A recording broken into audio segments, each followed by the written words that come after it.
Howdy, y'all. That doesn't quite work as well here. But I've noticed, knowing Steve for as long as I have, that he's really into competitions. Did you notice that? I'm not the same. I'm not the same. But I am from the best state in the union. Actually, we refer to it as a little country south of here. It's called Texas. Maybe you visited there. Anybody from Texas? That's bad.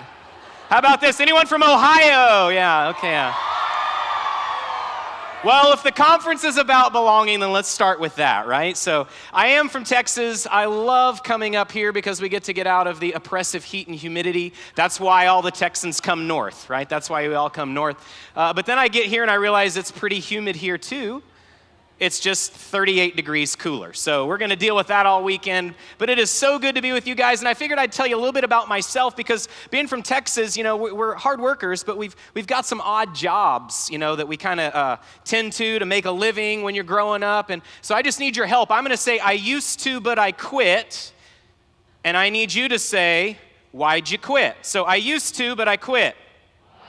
That's perfect. That's perfect. I'm also a dad, so these are straight up dad jokes. And they're funnier than Steve Angrisano's jokes. So we're back to competition. So I used to be a farmer, but I quit. I was in the wrong field.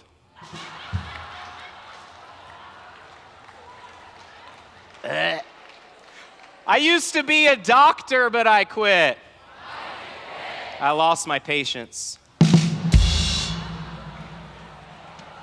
I used to be a fireman, but I quit. I got burned out.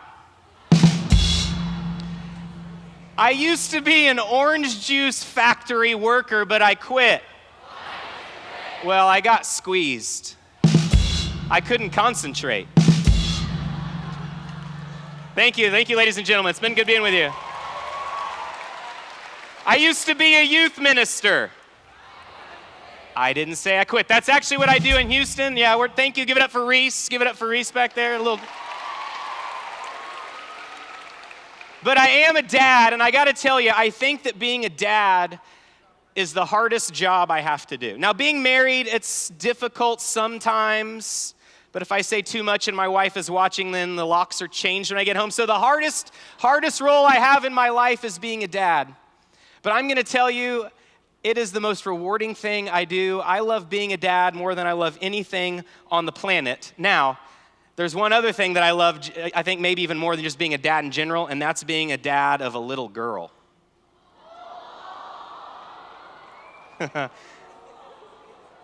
You're right, Steve, with those like awes mixed in from the guys, it just ruined the moment. But this is my daughter, Anna Tess, and boy, I love that little girl. But this is kind of a picture of our relationship. Like, she is as equally sweet as she is salty. Now, I know in the room here tonight, there's like some salty girls. Where are the salty girls? Like, yeah. And where are the sweet girls? Do y'all notice there's a difference? When you say where are the salty girls, they're like, woo! And you say, where are the sweet girls? And they're like, Anna Tess has both. And there's something that Anna Tess and I don't agree on, and this always gets me like run off the stage, is we don't agree on dogs. I'm not a dog fan. Thank you, ladies and gentlemen. It's been good being with you. But here's the good thing. I'm an Anna Tess fan, so we've got a dog. It worked that way.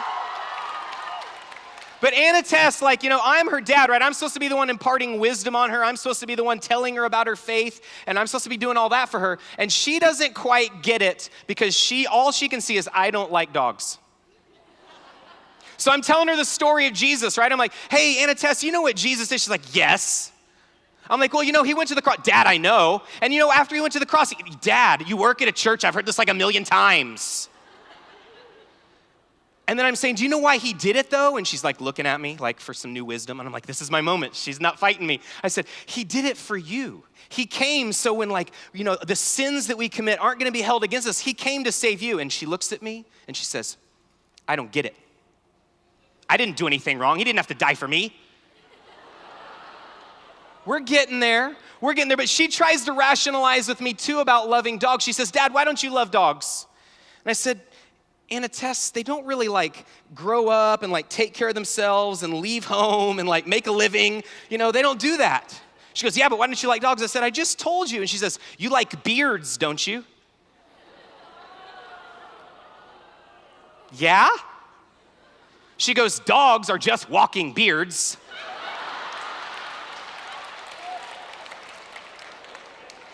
Finally, I asked the stupidest question as a dad I've ever asked my daughter. I said, Anna Tess, do you love the dog more than Daddy? Loser. But she's so sweet. She goes, no. The same, equal.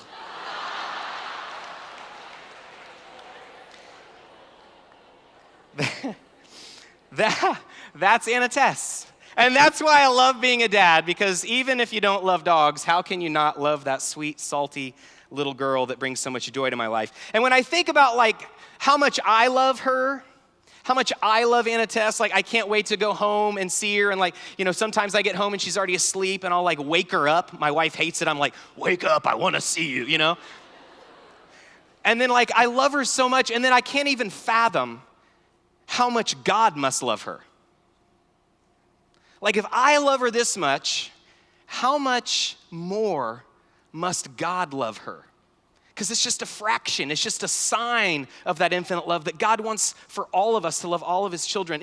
I think when we talk about a conference about belonging, I think we believe the lie that somehow we were all created either accidentally or in some sort of mass human production line without any uniqueness.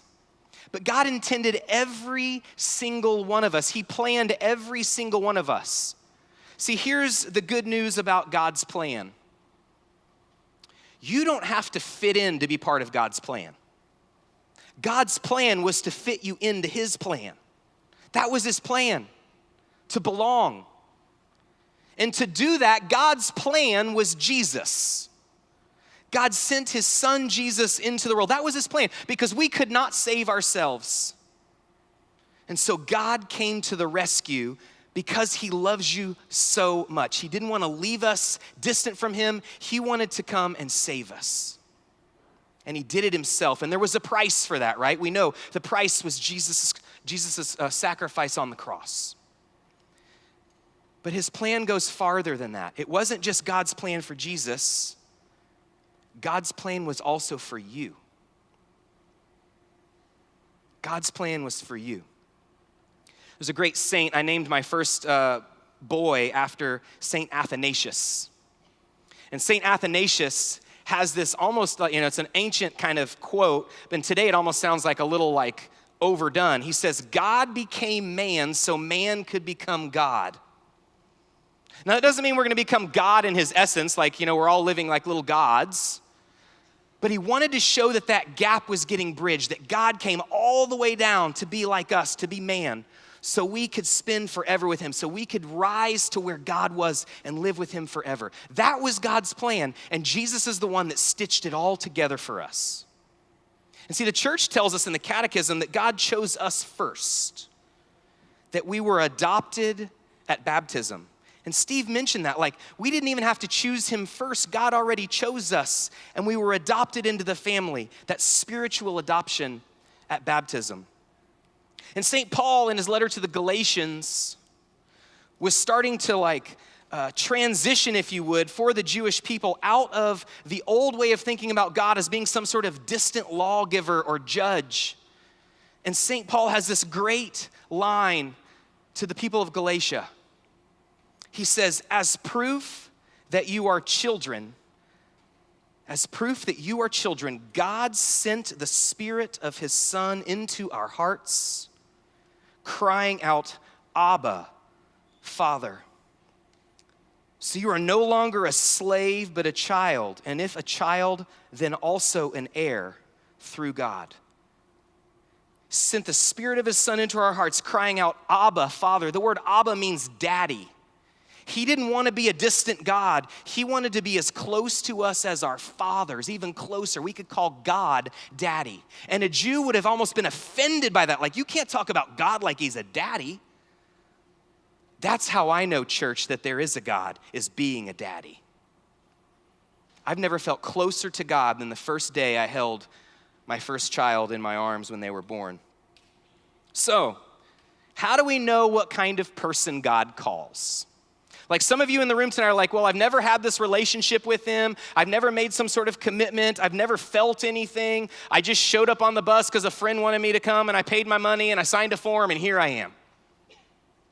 And then some of you that have been following God, maybe for part or most of your life, know what it's like to stumble or to like drift and then come back. And maybe some of you that are coming to Steubenville conferences summer after summer know that, like, man, I needed this Steubenville conference. It came at the right time because a lot's gone on in the last year.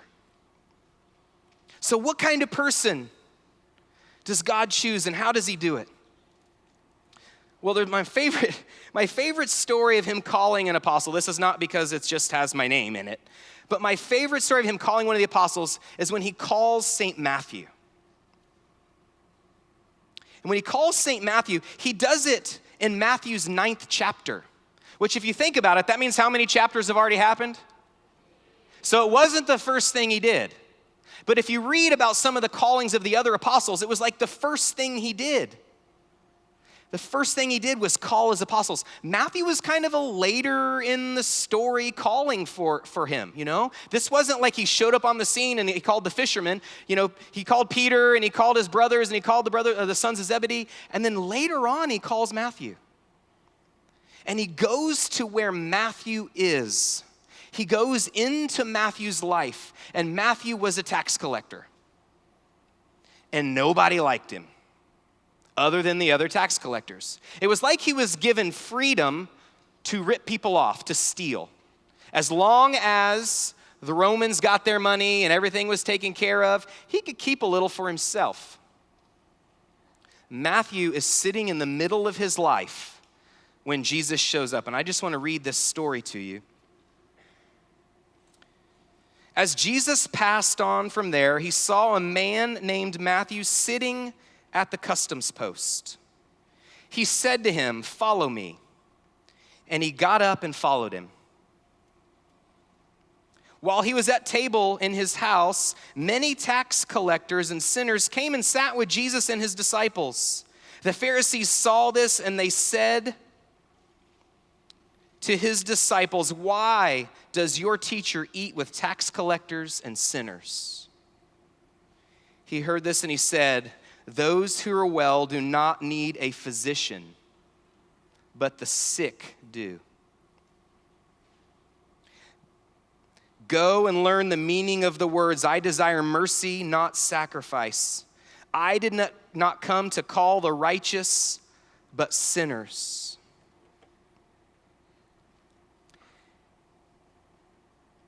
He shows up, and Matthew is sitting at the customs post, sitting in the middle of his life, doing his thing. And Jesus shows up in the room and says 2 words, "Follow me." Now, I don't know about you, but if a guy I didn't know showed up at my place of work, and maybe I've heard something about him, and he said, "Follow me," I probably have at least 1, if not 50 questions before I did it.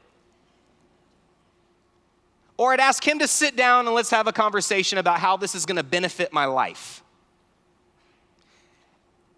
And one of my favorite things about this story are the words that we might gloss right over, and it says, Matthew got up and followed him. So, you're all sitting down right now. What does it look like to get up?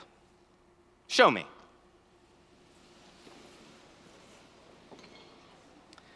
That's pretty good. Now sit down.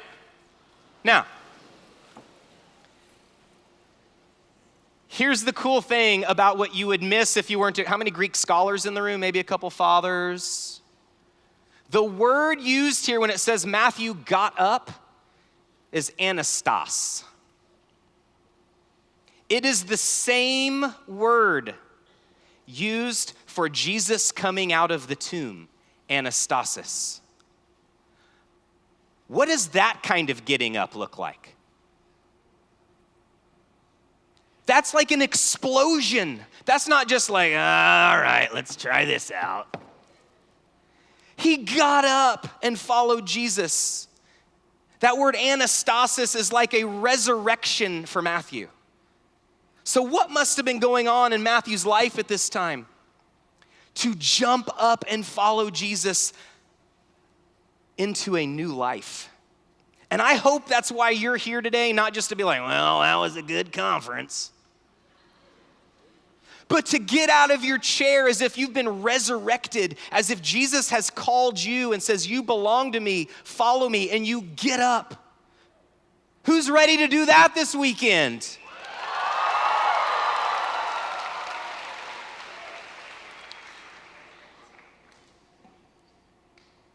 I've felt called by God a lot in my life. And there's been times I've had to get up and actually follow him. And I remember in high school, I was probably the kid that waited for the Steubenville conference to come around so I could go again and get filled up and then kind of let it wear off and enjoy the sinful habits I liked before. That's nobody in here, but that's what I did. And I remember going to college. I had a roommate, and he was Mormon. And he was one of my favorite people on the planet, and he still is to this day. He's a dear friend of mine. He lives in California. And I would see him by his bedside in our dorm room on his knees every night praying. And like, I'm Catholic, right? We kneel, we stand, we sit, we do all kinds of things. I wasn't swinging incense in my room, but like even seeing him on his knees convicted me. I started hitting my knees at night. We prayed together. That was like a transfer for me from high school to like just compartmentalizing my faith. Like I do it on the weekend, like on Sunday, but on the rest of the weekend, no. I do it in the summertime, but not, I was compartmentalizing my life. And Adam showed me just by the way he lived as a disciple, trying to follow Jesus, that I was called to do that.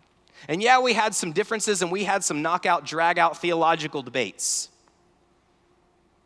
Some of it was agree to disagree, but just the symbol he was for me of trying to follow Jesus was enough for me to get up and make it my own and to be all in college. I spent the rest of my college all in for my faith. But then when I was out of high school, I was in oil field sales.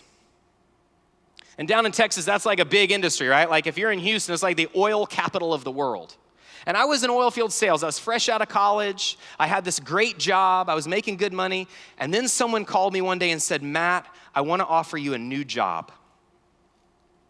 They said, it's going to pay you the same thing your old one's paying you, but we're going to give you 100,000 stock options. Now, some of you are like, I don't know what that means. I didn't either. I was 26 years old. I had to have somebody explain to me like what 100,000 stock options were. And somebody said they're valued at $1 a piece. So how much are they worth?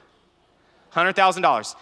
Their plan in 90 days was to go public, and their estimate for the initial public offering on those stock options was $30 a share. I was about to be a very rich 26-year-old, and I didn't even know what a stock option was. So I went to work for this company, right, and they were bringing in lunches all the time, and there was like, trips out of town all the time, and people driving these great cars and like living these lavish lifestyles. And I was along for this, like, wow, this is amazing. This could be me. I could be set for life. And then at home at my parish, they needed a youth minister.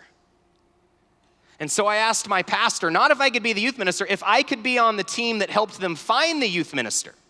Because I had my life over here, right? I'll help you from a distance. I'm going to stay seated at my table. I'll just help you. And so he said, no, you can't be on that committee. We've already formed it. So I put my resume in just to see what they were doing to find the new youth minister. I was going to plan on asking them all the questions.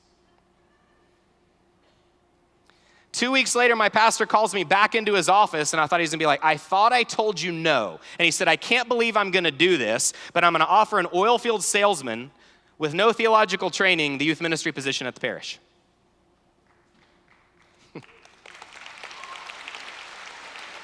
I guess you know I took it, right? I did actually say, no, I gotta talk to my wife about this one. So I go home and I'm telling my wife, like, yeah, this crazy thing happened today. Like, met with Father John, he offered me the job to be a youth minister. She's like, wait, what? Her dad had the same job his whole life. She's like, you don't just change jobs. I'm like, I know, it's a stupid idea. So we talked about it through the weekend, and then it became more real. And I remember on Sunday night of that weekend, we're in bed, she's crying, and she says to me, I cannot deny that God is calling us to this. I went in the next day. I told my pastor I'd take it. I drove to my office. I turned in my company car keys, and I slid those 100,000 stock options across the table and said, I don't need them. I'm going to work for Jesus.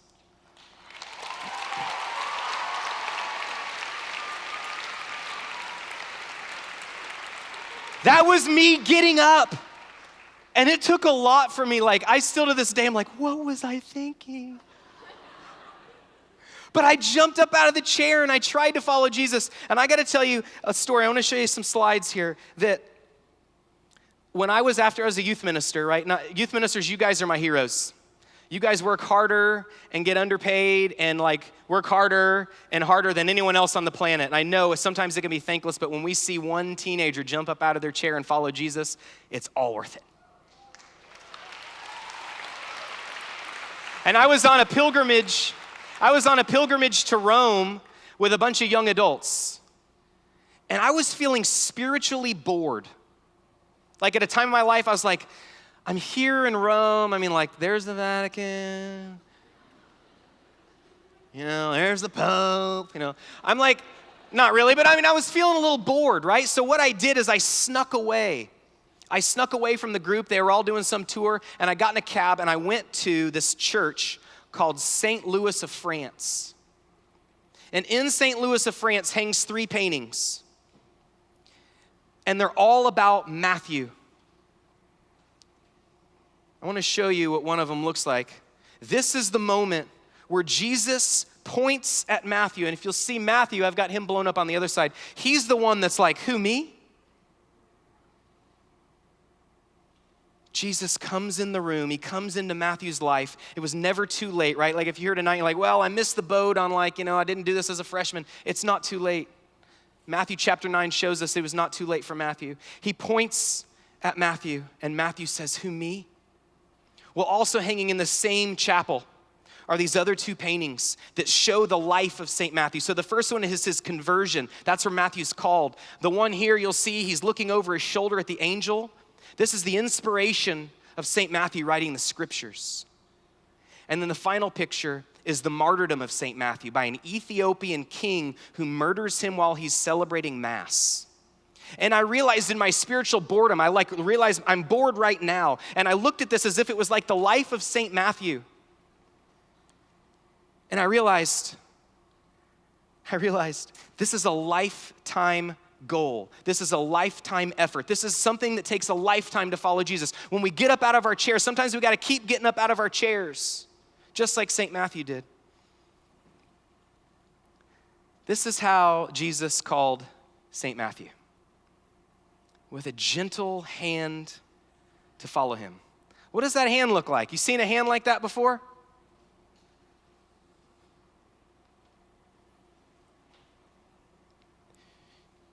Jesus is the new Adam. And at this moment, when God was giving life to Adam through a simple touch, he turned around and Jesus is now calling us. He's recreating, he's resurrecting dead things. Some of that's our hearts. So tonight, are we open to Jesus resurrecting us and recreating us? See, Pope Francis, every time Pope Francis would go to Rome when he was Jorge Bergoglio, when he was just a cardinal. When he was a cardinal, when he would go to Rome, he would stay in the same neighborhood as that church, St. Louis of France, so he could visit these paintings. Because in 1953, when Pope Francis was 17 years old, a Jorge Bergoglio, on the feast of St. Matthew, he felt called by God. He went to confession and he went to pray and he felt God stirring in his heart like he'd never felt it before, 17 years old. And on that day, after he went to confession, he realized that God was also calling him to be a priest and join the religious order of the Jesuits. And so when he goes to Rome, he goes and visits those paintings to remind him that he was called just like you and me, just like Matthew. It's never too late. So some of you in here are like, I don't know what I'm gonna do with my life. That's okay. Follow Jesus. I don't know what God has planned for me. That's okay. Get up and let's follow him and let's see what God has planned for us. Here's a great quote that Pope Francis says about that day. He says, in that confession, something very rare happened to me. I don't know what it was, but it changed my life. I would say that it caught me off guard. It was a surprise, the astonishment of an encounter. I realized that God was waiting for me. From that moment, God has been the one who proceeds to guide me. We want to meet him, but he meets us first. I believe in my history, which I was pierced by God's look of love on September 21st. He remembers the date, the feast of St. Matthew. He came to meet me and invited me to follow him. So which person tonight in that painting, the other members at that table, do you feel more like? Are you still staring back at your life, unaware that God's calling you? Or like this young apprentice of St. Matthew, are you looking at Jesus, ready to get out of your chair, to be resurrected from your current life and experience him in a new way?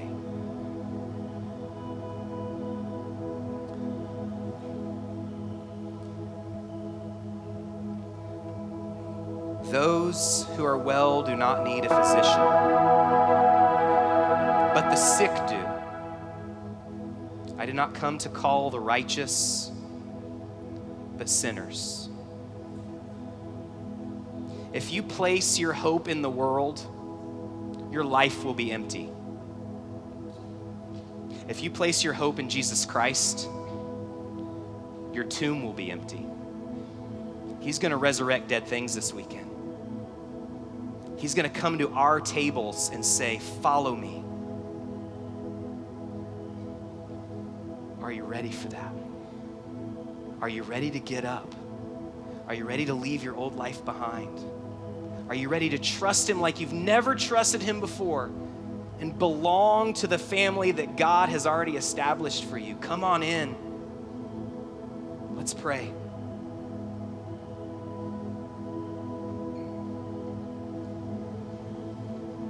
God, I just want to give you permission in my own heart, in my own circumstances that I'm dealing with in my life, and the craziness of family life and work, that I give you permission to call me out again. Call me to get up out of my chair once again, to resurrect again and again. And tonight, Lord, for those hearts in here that have never stood up, never felt that belonging call of Jesus, that you would give them the courage tonight to respond. And those of us, Lord, that are just feeling a little dry in our faith, that gentle hand of Jesus would be all we need to come back. And for those of us walking the journey faithfully, maybe stumbling some along the way, but are all in for you, Lord, you'd call us out deeper. Call us into something more amazing. For St. Paul says, for what eye has not seen and ear has not heard, nor has the human heart even comprehended what God has ready for those who love him.